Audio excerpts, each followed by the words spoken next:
Everyone thought George and Ruth had lost their minds. At 63 years old, they spent their entire life savings on a locked Victorian house no one had entered since 1890. No inspection. No history they could trust. No idea what waited behind the sealed door. But when they finally stepped inside after 130 years, they found something impossible. A letter written to them by a man who died more than a century ago. And what it said changed everything. People in Cape May used to joke about the house at the end of Elmwood Street. Some called it cursed, others called it forgotten. Tourists passed it without slowing down, taking photographs of the brighter Victorian homes nearby instead, the colorful ones with flower baskets and polished porches that looked beautiful in postcards. But the house at the end of Elmwood was different. It stood quietly behind its rusted iron gate like it had stepped out of another century and decided not to return. The paint had once been dark green, though years of salt air and storms had peeled it into faded layers of gray and moss-colored fragments. Its tall mansard roof rose above the neighboring homes with a tired elegance, and the windows remained permanently shut behind weathered shutters that had not moved in generations.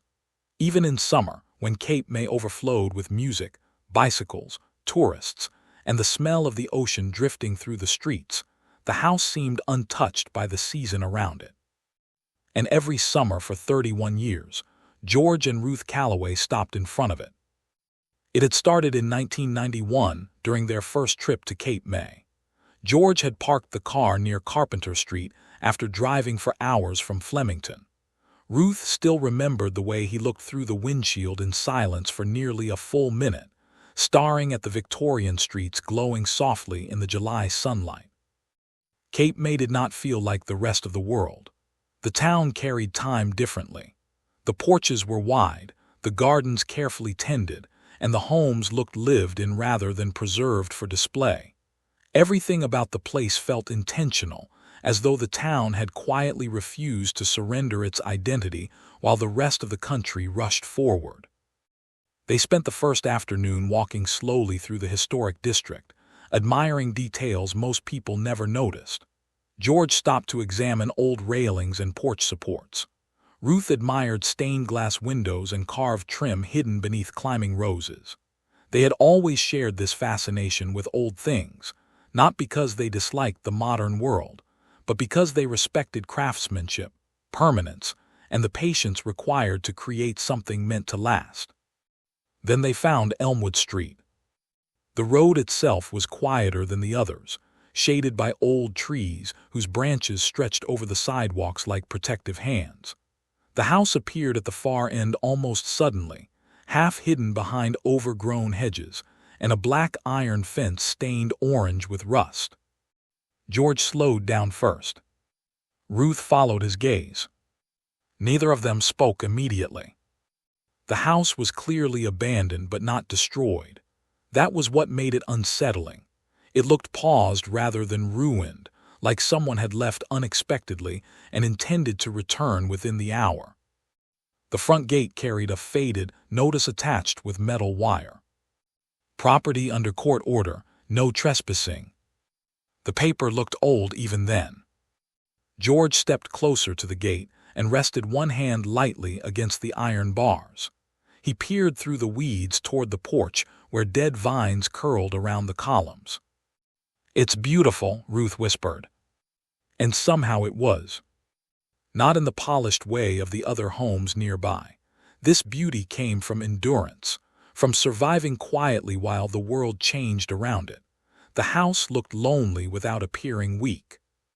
That first summer they stood there for only a few minutes before continuing their walk. But the next morning, George suggested they pass by again.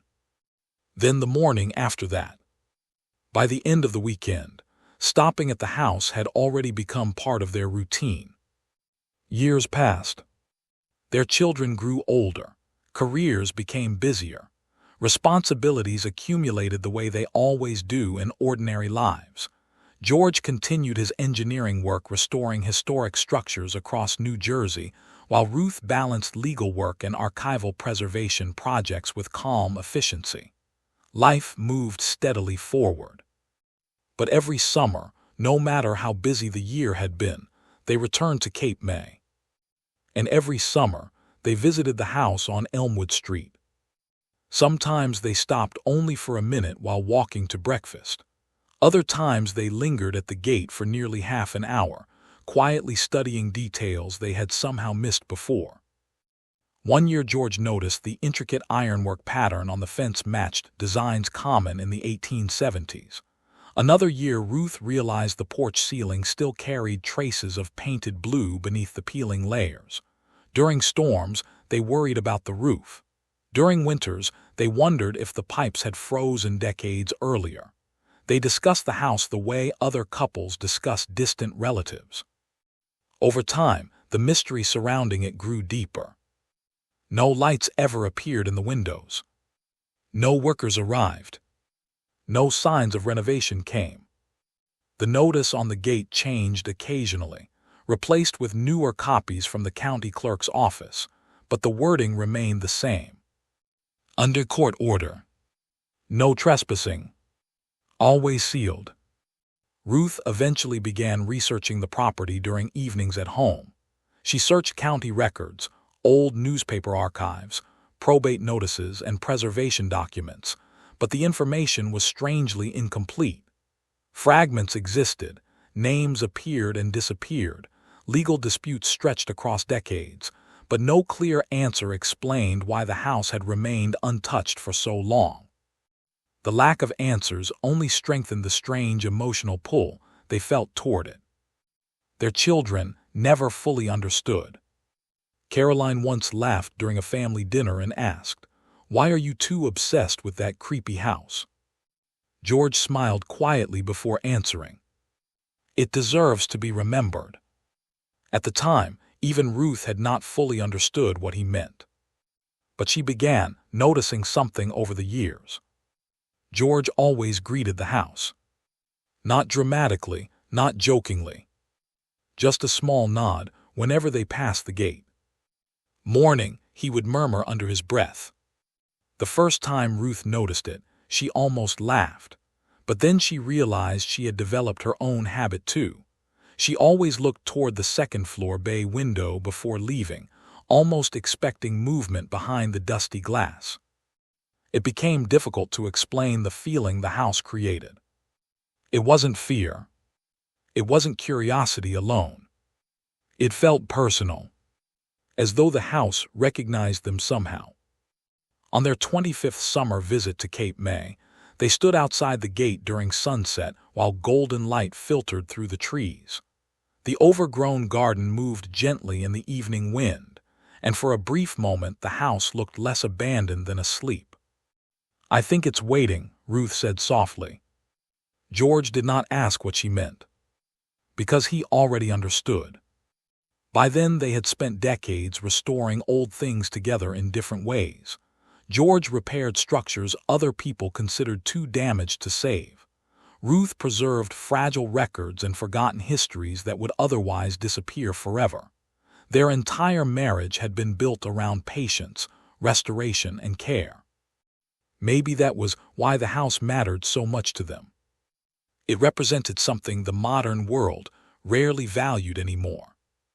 Continuity. Memory. The belief that broken things were still worthy of love. As the years passed, the house slowly became woven into the structure of their lives. Friends expected stories about it whenever George and Ruth returned from Cape May. Their children rolled their eyes affectionately whenever Elmwood Street entered conversation again. But beneath the humor, the attachment remained real. Sometimes Ruth imagined the interior untouched behind those locked doors, dust covering furniture, clocks frozen in silence, letters hidden in drawers no one had opened in generations. And strangely, those thoughts did not make her sad. They made her protective. During their 31st summer in Cape May, George and Ruth stood once again at the gate on a quiet June morning while the town slowly woke around them. Birds moved through the hedges. Ocean air drifted through the trees. The iron gate creaked faintly in the wind. George rested one hand against the rusted bars, exactly as he had done 3 decades earlier. "Good morning," he said quietly to the house. The notice appeared on a rainy Thursday morning in March. Ruth was sitting alone at the kitchen table in their Flemington home, with a cup of coffee growing cold beside her laptop. Outside, rain tapped softly against the windows, while the world remained gray and half awake. George was in the garage workshop, restoring the brass mechanism of an old mantel clock he had found at an estate sale the previous winter.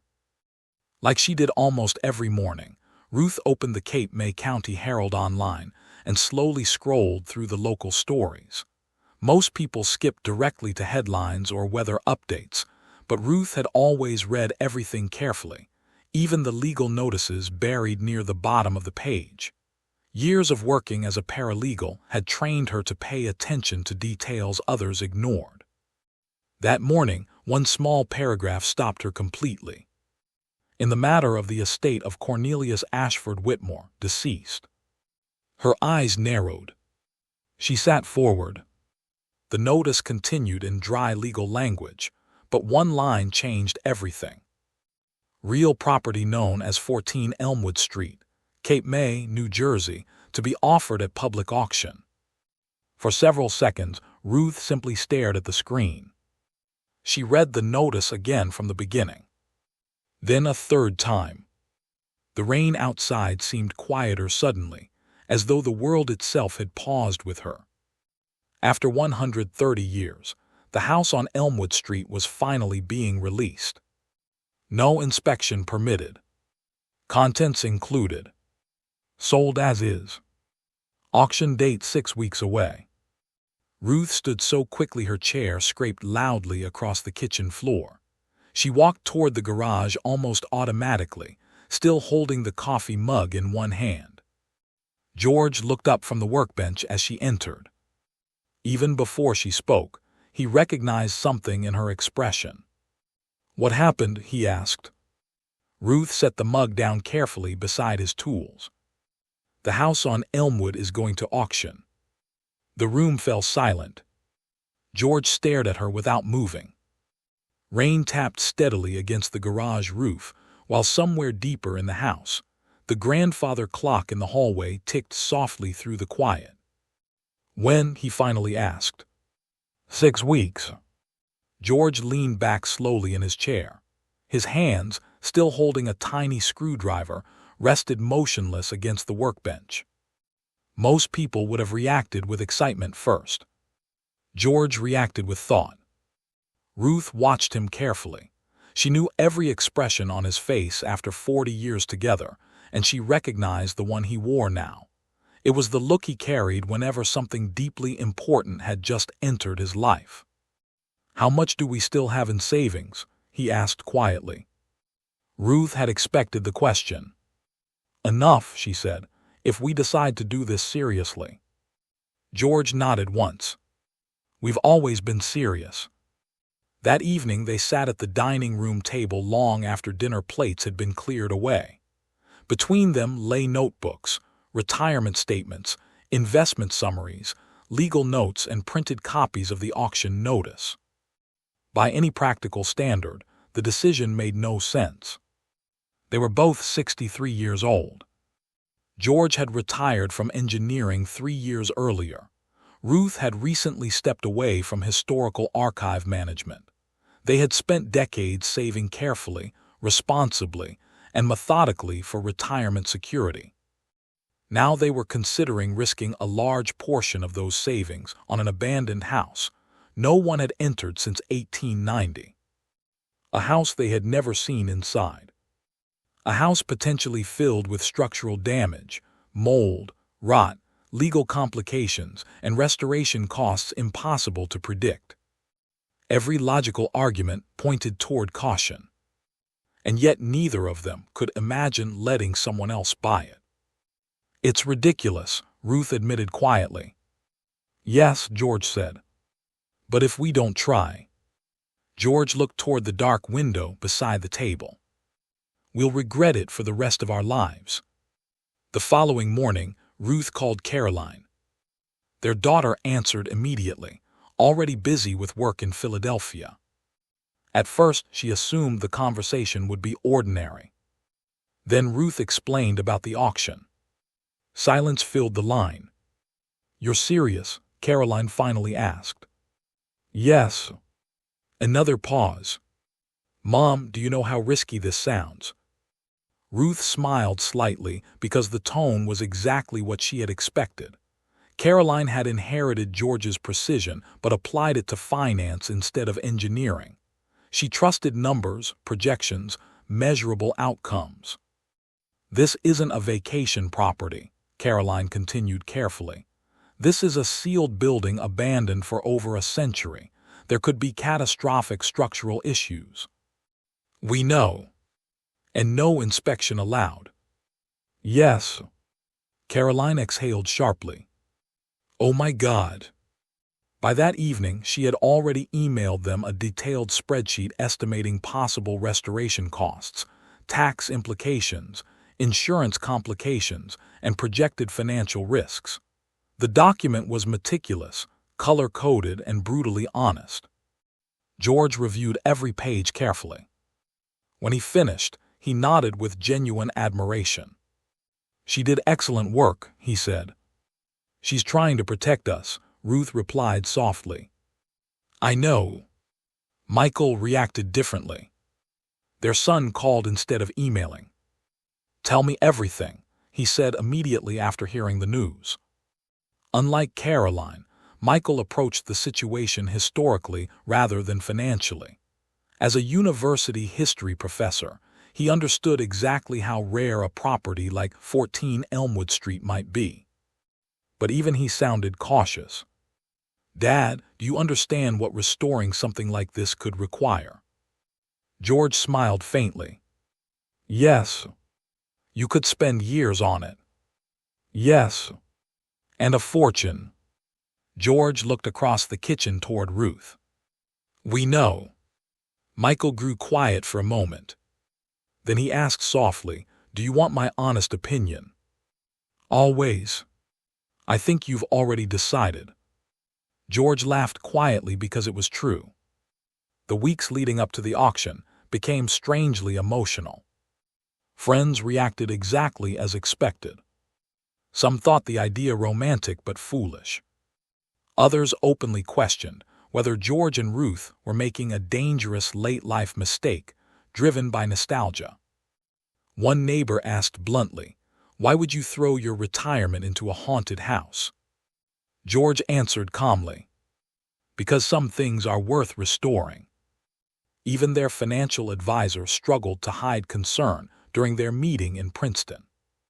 "You've spent 40 years building stability," he reminded them carefully.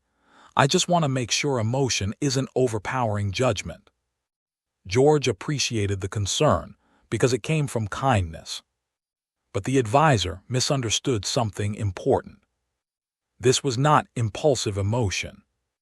It was 31 years of certainty slowly becoming visible. As auction day approached, Ruth found herself thinking constantly about the house. Not the exterior they already knew, but the unseen interior hidden behind those sealed doors. What remained untouched inside? What kind of life had ended there so suddenly in 1890? Why had no one managed to resolve the estate for over a century? At night, she sometimes imagined furniture waiting beneath white sheets while dusk gathered silently year after year. Entire generations had lived and died while the house remained closed to the world. And now, somehow, the opportunity had arrived for them. The auction took place on a cold Saturday morning in April at the Cape May County Administrative Building. 11 bidders registered. George and Ruth sat side by side in the third row, while Caroline sat beside them with the expression of someone emotionally preparing for disaster. The atmosphere inside the conference room felt surprisingly tense. Most bidders were developers, investors, or historic property specialists. Several spoke quietly among themselves while reviewing folders of exterior photographs and legal summaries. The auctioneer introduced the property in flat professional language. 14 Elmwood Street, Second Empire Victorian structure constructed approximately 1873, property sold as is, no inspection permitted, contents included. He announced the opening bid. 3 bidders dropped immediately. The remaining participants moved cautiously at first. George stayed calm. So did Ruth. They had already agreed on a financial limit before arriving. They had written the number down together at their kitchen table and promised each other they would not exceed it no matter what emotions surfaced during the bidding. For several rounds, everything remained manageable. Then the price climbed higher. 1 bidder dropped out. Then another. Soon only 4 remained. The room grew quieter with each increase. Caroline folded her arms tightly. George held the bidding paddle steady in one hand, while Ruth watched the numbers climb higher and higher toward the limit they had promised not to cross. Finally, the auctioneer announced a figure that matched their maximum exactly. George hesitated. Ruth looked at him. Every practical instinct told them to stop. The next bid would push them beyond safety, beyond caution, beyond the plan they had carefully built together. The auctioneer scanned the room. Any advance?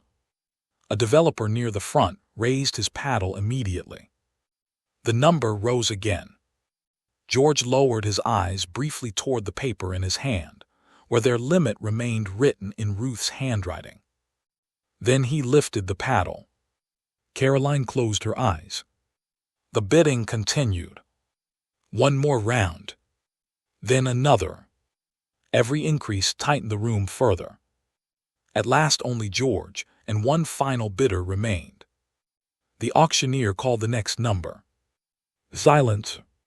The other bidder hesitated, then slowly shook his head. The gavel came down sharply. Sold. For a moment, nobody moved. George lowered the paddle slowly into his lap, while Ruth stared ahead almost unable to breathe. The house on Elmwood Street belonged to them now. After 130 years, the waiting was over. They arrived at 14 Elmwood Street on a gray Friday afternoon in May beneath a sky heavy with low coastal clouds. The town around them felt strangely ordinary for a day that had lived in their imagination for more than 3 decades. Tourists walked past ice cream shops carrying shopping bags. Bicycles rolled slowly through nearby streets. Somewhere in the distance, gulls cried over the ocean. But at the end of Elmwood Street, the house stood exactly as it always had. Silent. Waiting.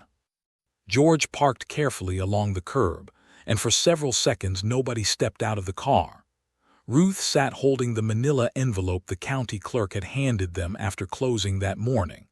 Inside were original property documents, court records, and 1 additional sealed item the clerk had mentioned almost casually. Attached to the file since 1891, he had said. Ruth had not opened it yet.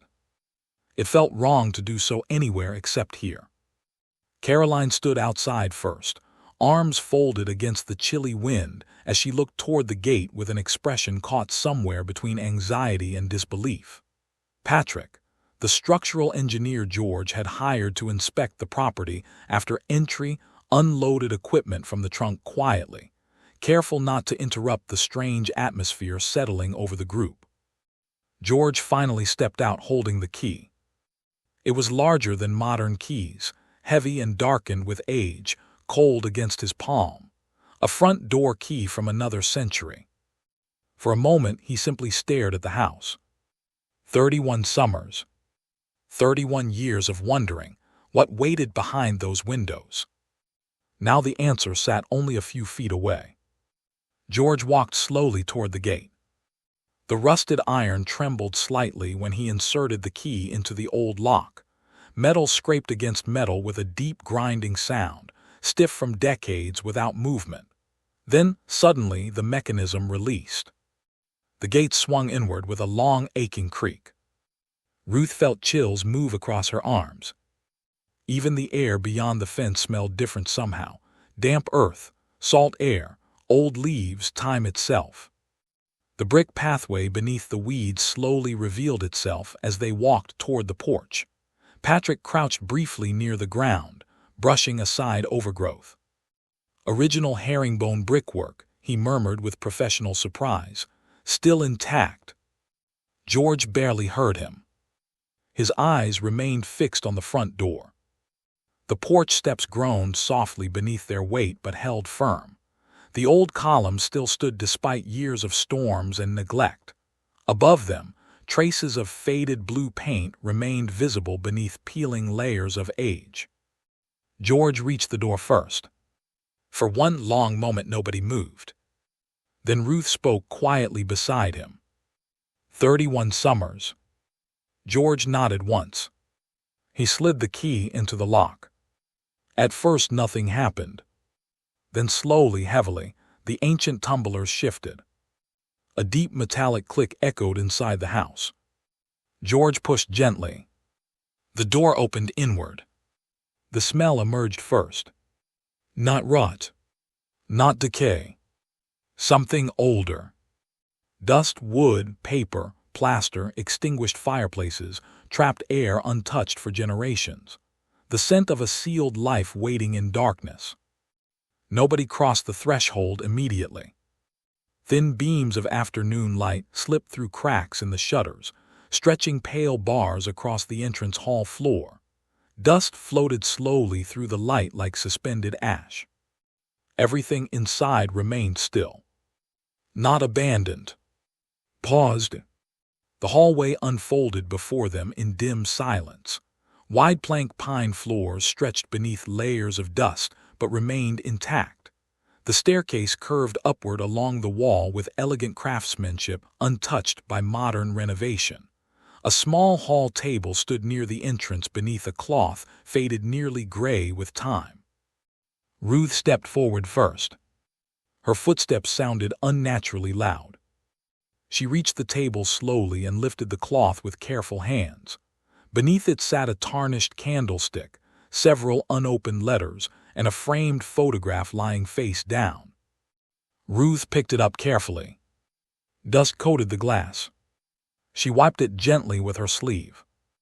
A man and woman stared back at her from another century. The photograph carried the soft blur common to the 1880s, but their expressions remained startlingly clear. The man appeared older, formal and dignified with silver hair and sharp eyes. The woman beside him carried a calm directness in her face that felt strangely alive despite the years separating them from the present moment. George leaned closer. There, he said quietly. Written in faded ink along the back edge of the frame were two names. Cornelius Whitmore. Margaret Whitmore. Ruth stared at the woman's face longer than she expected to. Something about her expression felt deeply familiar, though impossible to explain. Behind them, Patrick finally entered the house fully and began quietly assessing walls, floors, and ceilings, with the calm focus of someone trained to notice danger first. Caroline moved more cautiously, touching doorframes lightly as if afraid the house itself might collapse beneath contact.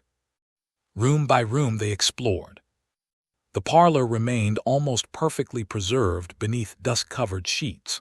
Patrick carefully lifted one corner from a sofa revealing deep burgundy horsehair upholstery, still remarkably intact.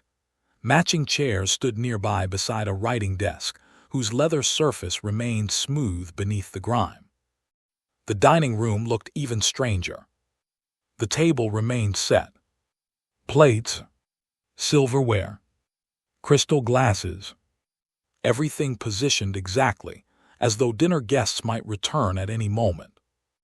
Dust covered every surface evenly, softening the scene into something dreamlike. Caroline whispered the thought none of them wanted to say aloud. It's like everyone vanished. The kitchen held cast iron cookware, shelves lined with jars long emptied by time, and an enormous black range standing silent against the wall.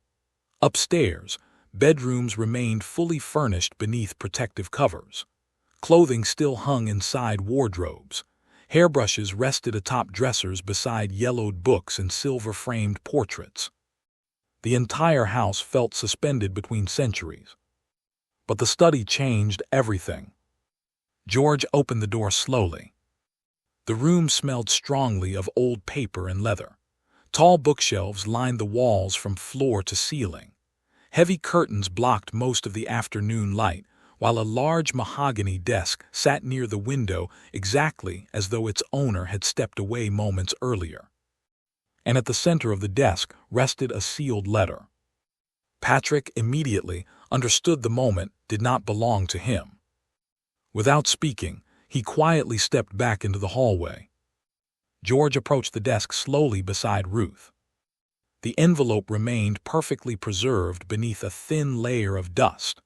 Dark red wax sealed the flap with an embossed letter W pressed into its center. Across the front, written in elegant handwriting, "To whoever opens this house after me." Ruth felt her chest tighten. Carefully, she lifted the envelope. The paper trembled faintly in her hands. George looked at her silently, then nodded. Ruth broke the seal. The crack of brittle wax echoed softly through the silent study. Inside rested 2 folded pages written in dark brown ink, faded with age, but still entirely readable. The letter was dated April 12, 1890, 2 weeks before Cornelius Whitmore died. Ruth began reading aloud. The first line stunned the room immediately. Whitmore knew he was dying.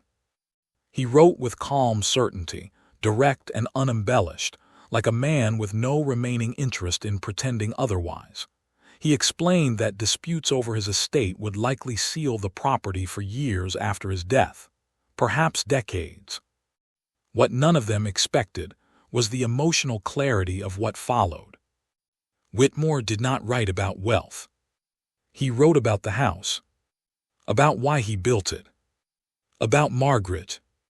He described the home not as property, but as the physical shape of a life he had hoped to live beside the woman he loved. A place intended for warmth, conversation, guests, dinners, quiet evenings, and companionship. Then the tone shifted. Whitmore explained that relatives who cared nothing for the house itself would likely fight endlessly over its value. He expressed no anger toward them, only sadness that people could look at a home and see only money. Then came the request. Not a legal instruction. Not a command. A request. He asked whoever eventually reopened the house to understand what it had once meant, to preserve it if possible, to keep it whole, to allow it to remain a place of hospitality and welcome rather than division or greed. Ruth's voice faltered slightly as she reached the final paragraph. "I do not know who you are," she read softly, "but if you are reading this, you chose this house when you did not have to, and that tells me something about you. I believe you will understand what I am asking. I believe this house found the right people." Silence filled the study. No one moved. Even Patrick stood motionless in the hallway.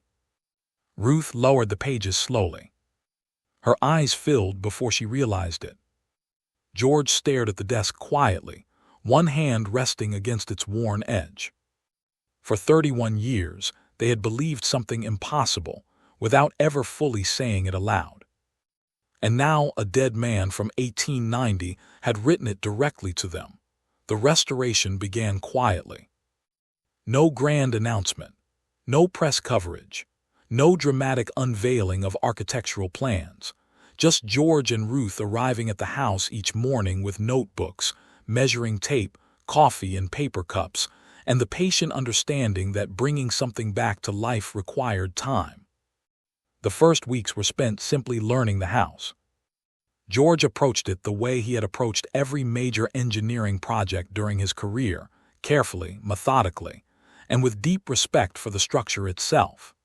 He walked through each room repeatedly, studying walls, floors, beams, windows, staircases, and ceilings as though the house were speaking a language he already partially understood.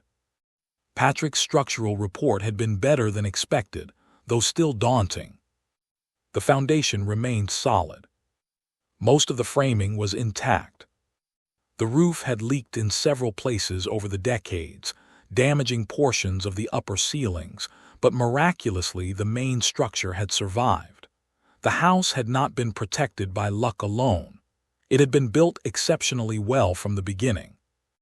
"That's why it's still standing," George said one morning while examining exposed beams in the attic. "Someone cared when this was built." Ruth spent those first weeks inside the rooms themselves. Not measuring. Feeling. She moved slowly through the parlor, dining room, study, and bedrooms, trying to understand how each space had once lived. She opened drawers carefully, examined wallpaper patterns, studied light movement through windows during different hours of the day. The house did not feel empty anymore. It felt interrupted. Every room still carried traces of intention. A chair angled toward conversation. A writing desk positioned for afternoon light. A dining table placed precisely beneath the chandelier's center. These were not random arrangements. Someone had thought carefully about how life should unfold inside these walls. That understanding guided every decision that followed. They hired a preservation architect named Diane, a woman recommended by the New Jersey Historic Preservation Office. Diane arrived carrying rolled blueprints, restoration manuals, and the kind of focused excitement only true specialists possess. The moment she stepped into the entrance hall, she stopped completely still. "My God," she whispered softly. She walked through the house slowly, touching banisters and moldings with almost reverent care. In the parlor, she stood staring upward at the ceiling for nearly 2 minutes before finally speaking again. "Do you understand how rare this is?" she asked. George looked around quietly. "We're beginning to." Diane explained that most historic homes lose their integrity over time. Walls get removed. Details disappear. Modern renovations erase original craftsmanship layer by layer until very little remains of the original vision. But 14 Elmwood Street had escaped that fate. Because it had been sealed. Time had frozen the house instead of modernizing it. The challenge now was preserving that authenticity while making the home functional again, after 130 years of silence. The work became all-consuming. Electrical systems had to be completely replaced without damaging original plaster walls. Plumbing had to be installed where none existed originally. Heating systems required modern upgrades hidden carefully beneath floors and behind walls, so the historic appearance remained untouched. George managed contractors with calm precision. Every measurement mattered. Every decision mattered. He rejected shortcuts immediately. "You don't cut through original woodwork," he told one contractor firmly. "You work around it." The contractor nodded. Most of the workers quickly understood the project was different from ordinary renovations. George and Ruth were not trying to modernize the house. They were trying to listen to it. Some evenings George stayed long after the crews left, working quietly alone beneath temporary lamps. Ruth often found him kneeling beside old floorboards repairing damage by hand rather than replacing entire sections. "You could install new flooring faster," one worker told him. George ran his fingers lightly across the worn pine boards. "These floors have carried 150 years of footsteps," he replied softly. "They deserve to stay." Meanwhile, Ruth focused on the interiors with extraordinary care. The furniture alone required months of conservation work. A specialist named Sylvia arrived from Philadelphia carrying white gloves, magnifying lenses, and restoration kits. For days she examined every chair, table, cabinet, and sofa in silence. "The craftsmanship is exceptional," she finally told Ruth while inspecting the horsehair sofa in the parlor. "Most homes lose pieces over time. This room survived intact." The dining table proved equally remarkable.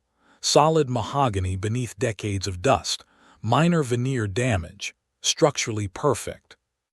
Ruth watched restoration work with quiet fascination. Every cleaned object revealed hidden beauty. Patterns emerged beneath tarnished silver. Wood grain returned beneath old grime. Fabric regained color. It felt less like renovation than resurrection. One afternoon, while conservators cleaned the parlor ceiling, Diane called George and Ruth into the room urgently. "You need to see this." Carefully exposed beneath layers of later paint rested traces of the original decorative border. Muted green botanical patterns curled elegantly around the plaster edges like vines rediscovered beneath snow. Ruth stared upward speechless. For over a century, the artwork had remained hidden. Now slowly, inch by inch, it returned. They hired a decorative conservator who spent weeks restoring the ceiling by hand, using historically accurate pigments, matched directly from surviving fragments. George often sat silently in the parlor after workers left, watching the border reappear. "It's like the house remembers itself," Ruth said one evening. The kitchen presented different challenges. The original cast iron range remained too damaged to function safely, but Diane insisted it remain preserved as part of the room's historical integrity. George eventually found a reproduction range built in Vermont using 19th-century designs modified for modern use. Installed beside the original stove, the two stood together like different eras speaking quietly across time. Bathrooms proved even more complicated. The house had none originally. Modern guests would require them, but adding plumbing risked destroying original room layouts. Diane solved the problem ingeniously by converting large unused closets into concealed bathrooms hidden behind carefully designed doors matching original paneling. The work required months of structural planning. George revised the engineering drawings 3 separate times before approving final installation. Nothing happened quickly, and yet neither George nor Ruth ever seemed frustrated by the pace. They understood restoration was not supposed to feel efficient. It was supposed to feel respectful. Ruth began keeping notebooks during the process. At first she recorded practical information, paint colors, restoration dates, contractor notes, furniture inventories. But gradually, the notebooks became more personal. She wrote about the way morning light entered the dining room after the shutters were reopened for the first time. About hearing footsteps echo through hallways no one had walked in for generations. About the strange emotional experience of washing Whitmore's dishes one by hand at the kitchen sink. Some nights she cried unexpectedly while working alone. Not from sadness exactly. From proximity. The house no longer felt distant from the people who had once lived there. Every repaired object carried traces of their lives. One evening, Ruth carefully polished silverware at the dining table while soft music played from a portable radio nearby. As tarnish disappeared beneath her cloth, engraved patterns emerged slowly into view. She realized suddenly that Margaret Whitmore had once held these same pieces in her hands. The thought nearly stopped her breath. George experienced something similar with the clock. The mantel clock in the parlor remained frozen at 11:47, the exact time the house had apparently been sealed in 1890. As an amateur clock restorer, George approached the mechanism with deep concentration. For 4 evenings, he worked alone in the parlor beneath warm lamplight, carefully cleaning gears, replacing damaged springs, and repairing the internal movement piece by piece. Ruth remained upstairs most of the time while he worked. Then on the 4th evening she heard it. Tick, tick, tick. The sound drifted upward through the silent house. Ruth stopped instantly halfway down the hallway. For 130 years, the house had known only silence. Now suddenly it possessed rhythm again. She walked downstairs slowly. George sat beside the clock, quietly listening to it. Neither of them spoke for several moments. The sound itself felt emotional somehow, small, ordinary, and yet overwhelming. "It's alive again," Ruth whispered. The restoration lasted 2 full years. During that time, the house transformed gradually from abandoned structure into living home. Windows opened. Curtains moved in summer air. Fresh paint restored the deep green exterior Whitmore had originally chosen in 1873. Neighbors began stopping to watch progress from the sidewalk. Then reporters. Then preservation groups. Word spread quietly through Cape May that the impossible house on Elmwood Street was returning. But the most important changes happened inside. Not structural. Human. The house slowly reshaped George, and Ruth's lives around itself. Their routines changed. Their conversations changed. Even their understanding of home changed. They stopped speaking about the project after the first year. By then the house no longer felt like something they owned. It felt like something entrusted to them. And room by room, piece by piece, heartbeat by heartbeat, they gave it back its life. The Whitmore house opened quietly in the spring of its 3rd year. There was no ribbon-cutting ceremony, no television coverage, no dramatic advertisements spread across travel magazines or social media. Ruth had never wanted that kind of attention. She believed some places should be discovered slowly by the people truly meant to find them. So they placed a small announcement in the Cape May Herald, registered with the local tourism board, and opened the front door. That was all. The morning of the opening, Ruth woke before sunrise and walked downstairs alone while the house remained still around her. Soft blue light filtered through the tall bay windows, touching the polished floors George had restored by hand. The clock in the parlor ticked steadily, no longer frozen in 1890 but alive again, measuring new mornings inside old walls. She moved quietly through each room, checking small details. Fresh flowers stood on the hall table beneath the photograph of Cornelius and Margaret Whitmore. The dining table was set carefully with restored silverware and white linen napkins. The crystal glasses on the sideboard reflected the early light softly across the walls. Nothing felt staged. That mattered deeply to Ruth. She did not want guests to feel like visitors inside a museum. She wanted them to feel welcomed into a living home, the same kind of home Cornelius Whitmore had described in his letter 130 years earlier. George entered the kitchen carrying coffee mugs. "You ready?" he asked gently. Ruth looked around the quiet room. "I think the house is." Their first guest arrived that afternoon. Her name was Barbara Reynolds, a retired schoolteacher from Connecticut in her 70s who had spent decades vacationing in Cape May. She stepped slowly through the front gate carrying a small suitcase and stopped halfway up the brick path, staring at the house with visible disbelief. "I never thought I'd see this place open," she said softly when George greeted her at the porch. Inside, Barbara moved through the entrance hall almost cautiously, her eyes drifting from the staircase to the restored plasterwork, and finally to the photograph resting on the hall table. "I used to walk past this house every summer," she whispered, always wondering. That evening she sat alone in the parlor after dinner, holding a small glass of sherry Ruth had placed on the sideboard. Rain tapped gently against the windows, while the mantel clock ticked steadily nearby. For nearly an hour Barbara said nothing. She simply looked around the room.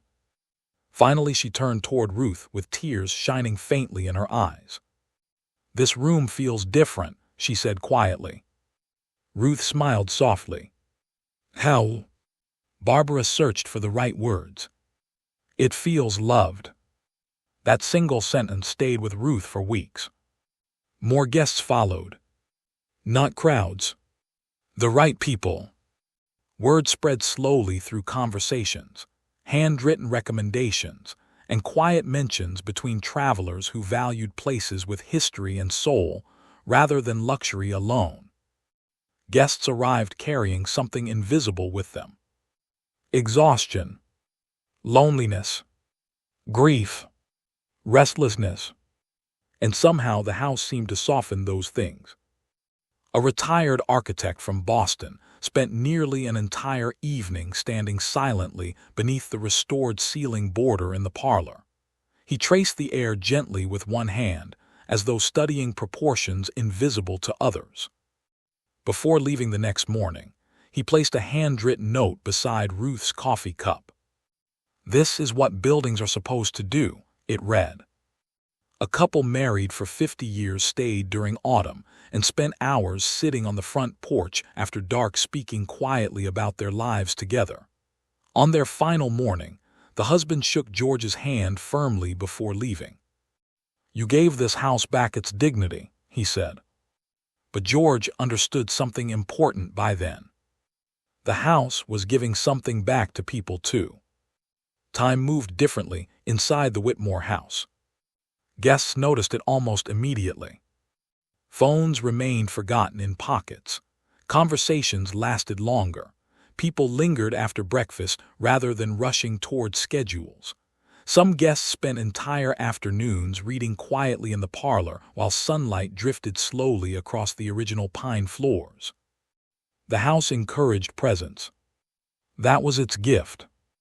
Ruth began keeping a small journal behind the front desk where guests could leave thoughts before departing. At first, she worried people might find it sentimental. Instead, it filled rapidly. "This house feels like remembering something I forgot years ago. I slept peacefully here for the first time since my husband died. Thank you for preserving not just a building, but a feeling. The silence here heals people." Ruth read each message carefully at night, after guests had gone upstairs. Sometimes she cried quietly while reading them. Not because the words praised the restoration. Because the guests understood. They understood exactly what Cornelius Whitmore had hoped for when he wrote his letter in 1890. A home. Not a business. Not a monument. A place where human beings could feel held for a little while. By the second summer, preservation magazines and architectural writers began discovering the house. Diane's professional connections brought attention from historians and restoration experts across the East Coast. Journalists arrived expecting an impressive Victorian restoration. Most left writing about something far harder to explain. One article described the Whitmore house as an experience of emotional architecture. Another called it a living conversation between centuries. George found those descriptions amusing. "It's just a house," he told Ruth one evening while repairing a loose porch spindle. Ruth smiled. "No," she said softly, "it stopped being just a house a long time ago. The local community embraced them fully. The Cape May Historical Society invited the Whitmore house into their annual historic home tour. Ruth accepted only after insisting visitors be allowed to experience the rooms naturally rather than through ropes and barriers. "This house was built for people," she explained. And she meant it. Every evening the parlor remained open to guests. Sherry waited on the sideboard beside fresh flowers. Music drifted softly through the downstairs rooms. The clock continued ticking steadily through every conversation and quiet moment like the heartbeat of the house itself. Sometimes George sat alone there late at night, after everyone had gone upstairs. He would look around at the restored furniture, the warm lamplight, the botanical ceiling border returned from beneath forgotten paint, and think about Cornelius Whitmore writing his final letter at the desk in the study. A man dying alone in 1890 had trusted that someday someone would understand what the house was meant to become. And somehow, impossibly, he had been right. The most emotional moment came during Caroline's visit the following summer. She arrived on a warm June afternoon and stood frozen in the entrance hall after stepping inside. For several seconds she said nothing. Then she turned slowly toward her parents. "I was wrong," she admitted quietly. Ruth touched her daughter's arm gently. "You were worried about us." Caroline shook her head. "No, I was afraid of something I didn't understand." That evening, the entire family sat together in the parlor after dinner. Michael read Whitmore's letter again aloud while rain moved softly against the windows outside. When he finished, silence settled across the room. The house no longer felt haunted by absence. It felt fulfilled. George looked around slowly at the life, now unfolding inside these walls. The flowers, the conversations, the guests upstairs sleeping peacefully, the warm light touching restored wood. Everything the house had waited to become for 130 years was finally happening. And in that moment, George understood something that had taken him most of his life to learn. People think homes are built from wood, stone, furniture, and walls. But real homes are built from attention, from care repeated daily over years, from meals shared at the same table, from preserving things the world tells you to replace, from choosing love even when it is impractical. The Whitmore house had survived because one man loved it enough to believe its purpose still mattered after he was gone. And it had lived again because two strangers loved it enough to answer that belief. Late that evening, after Michael and Caroline had gone upstairs, George and Ruth remained alone in the parlor. The windows stood open to the summer air for the first time in more than a century. Somewhere nearby, faint piano music drifted through the neighborhood. George reached across the sofa and took Ruth's hand gently. The clock ticked softly beside them. Outside, Cape May glowed beneath porch lights and moonlight exactly as it had for generations. Inside, the house rested peacefully around them at last. Not abandoned. Not waiting. Home. And perhaps that is the real meaning of restoration. Not returning things to perfection, but returning them to purpose. Because some places are not saved by money or renovation alone. They are saved by people willing to listen carefully enough to understand what is being asked of them. And sometimes, the most extraordinary things in life are not the things we discover. They are the things that were waiting patiently for us all along. Disclaimer. This story is created for storytelling and entertainment purposes. Some events, characters, and situations may be dramatized or fictionalized to create an emotional and cinematic experience for viewers. Any resemblance to real people or events is purely coincidental.